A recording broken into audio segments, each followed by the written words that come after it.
mood swing is real sa sequel ng iconic Disney and Pixar animated film na Inside Out.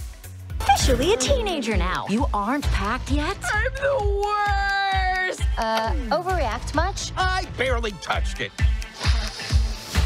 Let the professional handle this. I'm too gross to go anywhere ever again! Well, that's a preview of the next 10 years. Sa final trailer, ipinakitang dalaga na ang bidang si Riley. Kaya nakakaranas na siya ng mood swing. Dahil dyan, nadagdagan pa ang mga emotion character. Kabilang dyan, sina anxiety, nostalgia at embarrassment. Paano kaya makokontrol ni Riley ang kanyang mixed emotions? Abangan yan sa mga sinihan sa June 12. Mga kapatid, Jania Lipon po, laging maging updated sa latest sa entertainment and lifestyle para maging una sa balitaan. Bisitahin at mag-subscribe na sa social media pages ng News 5.